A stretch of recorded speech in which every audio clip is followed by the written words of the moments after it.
میرے متعلق سوال کرے انی قریبون، ہم اس سے قریب ہیں، اجیب دعوت الداعی اذا دعان، اور جب بھی وہ پکارنے والا ہم کو پکارتا ہے ہم جواب دیتے ہیں، فلیستجیبوا لی، بس تم ہم ہی سے قبولیت کی دعا کرو، کسی اور کی طرف کیوں جاتے ہو؟ یہ خدا کا بندہ در شیطان پہ کیوں نظر آتا ہے؟ تاریخ اٹھا کے دیکھیے، اگر کوئی علی کا ماننے والا ایک بار بھی در معاویہ پہ دکھ جائے تو اس کا کریکٹر ہمیشہ کے لیے خراب مانا جاتا ہے۔ یہ بندہ خدا کیوں شیطان کے در پہ دکھ رہا ہے، اس کے بعد بھی اس کا کریکٹر صحیح ہے؟ کیسے اس بات کو ہم سمجھ سکتے ہیں؟ کتنی مرتبہ ہم در شیطان میں گئے۔ آئیے آج کی یہ شب وہ شب ہے کہ ان تمام چیزوں کو ہم محسوس کر لیں، اس کے بعد اپنے گناہوں پہ نگاہ ڈالیں۔ پالنے والے اتنا بڑا گنہگار تیرے سامنے، یقیناً اگر تیری رحمت کا دامن وسیع نہیں ہوتا تو آج ہم اس لائق نہیں تھے کہ تیری بارگاہ میں منہ دکھاتے۔ صرف تیری رحمت کی امید میں ہم آئے۔ اگر انسان اپنے گناہوں کا احساس کر لے، ایک بار سچے دل سے استغفر اللہ ربی واتوب الیہ کہہ لے، 70 مرتبہ کہنا ہم کو، 70 بار اعمال میں ہے نا۔ ایک بار سچے دل سے بندہ کہہ لے استغفر اللہ واتوب الیہ، تو یہ 70 بار ایک طرف، یہ ایک مرتبہ کی آواز ایک طرف۔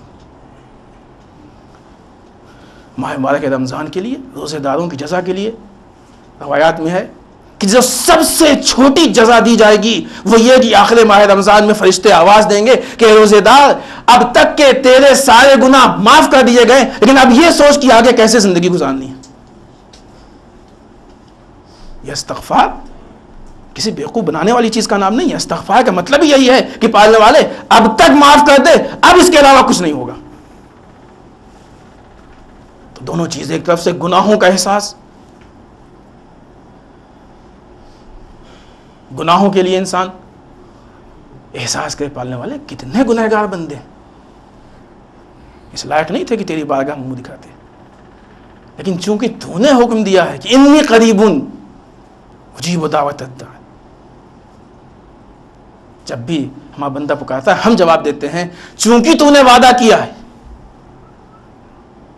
ہم سے دعا مانگو ہم جواب دیں گے، چونکہ تو نے یہ حکم دیا ہے اس لیے تیری بارگاہ میں آئے ہیں۔ عزیزان محترم، بس یہ وہی لمحات ہیں جہاں پہ عبد و معبود کا، خدا اور بندے کا رشتہ، یہیں سے جو کچھ بگڑا رشتہ ہے، آج یہی موقع ہے، یہی بیٹھ کے اس رشتے کو سنبھال لیں، اس رشتے کو بنا لیں، اس لیے کہ یہ وقت نکل گیا تو دوبارہ ہاتھ آنے والا نہیں ہے۔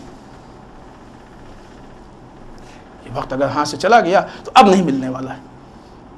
پالنے والے کتنے گنہگار، اپنے اوپر ہم نے کتنے ظلم کیے، اپنے پڑوسیوں پہ کتنے ظلم کیے، اپنے بچوں پہ کتنے ظلم کیے، تیرے کتنے حقوق سے ہم نے انکار کیے۔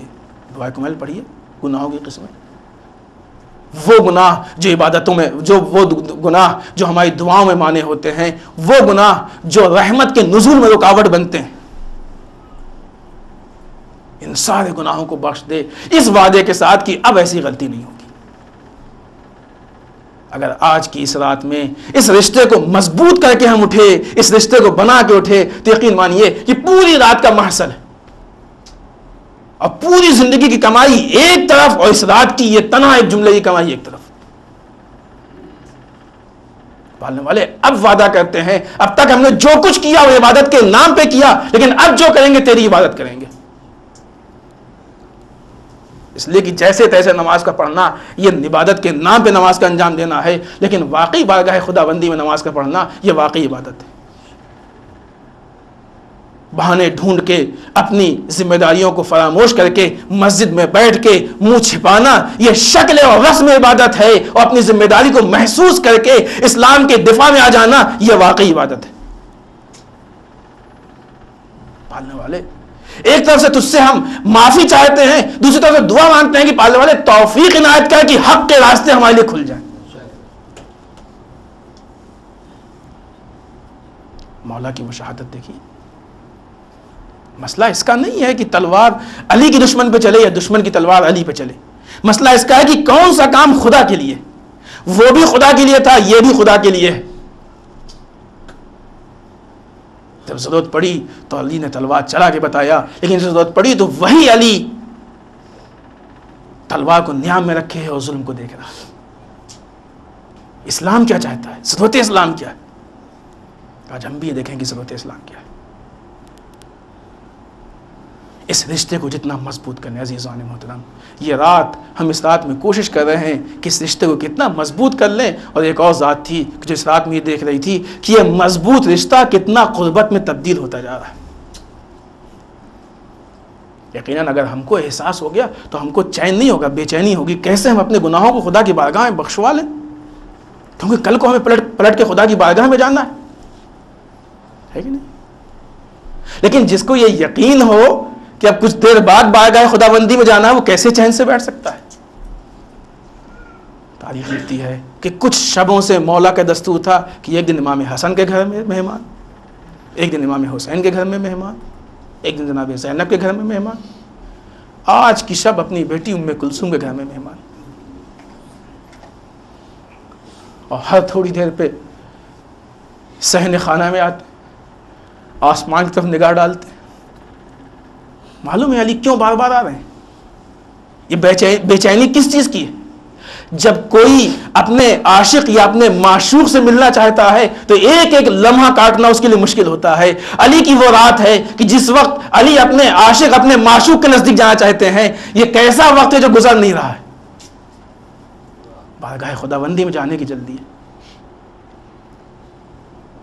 صحن خانہ میں آئے، نگاہ ڈالی، واپس گئے. بابا جان آج کچھ عجیب حالت ہے. سحری کا وقت آیا، بیٹی نے اپنے باپ کی محبت میں ایک کاسے دودھ کا پیالہ اور ایک برتن میں تھوڑا سا نمک روٹی کے ساتھ رکھا. نگاہ علی پہ تیوریاں چڑھ گئیں. فستو اور رب الکعبہ کہنا ہے. بیٹا ام کلثوم کیا تو نے آج تک کبھی دیکھا ہے؟ سوچئے سیرت علی اس جملے میں چھپی ہوئی ہے. بیٹا ام کلثوم کیا تو نے آج تک دیکھا ہے کہ علی نے ایک وقت میں 2 نعمتوں سے فائدہ اٹھایا؟ کیسے علی کے لیے تو دودھ اور نمک دونوں لے آئی؟ بیٹی کی محبت تھی. بیٹی نے چاہا کہ نمک کو ہٹا لے تاکہ ہمارا باپ دودھ سے سحر کر لے. کہ نہیں بیٹا نمک چھوڑ دے، دودھ لے جا. کائنات کا امیر بہت مختصر کھایا، بہت تھوڑا سا کھایا. پوچھا یہ علی کیوں اتنا کم کیوں؟ کہ کچھ ہی گھنٹوں کی بات ہے، اپنے خدا کی بارگاہ میں جانا ہے. عزیزوں سحری کا وقت ختم ہوا. علی گھر سے باہر نکلنا چاہتے.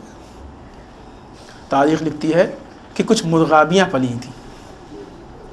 جب علی قدم بڑھا رہے ہیں تو مرغابیاں سامنے آ گئی. ابھی تو ہم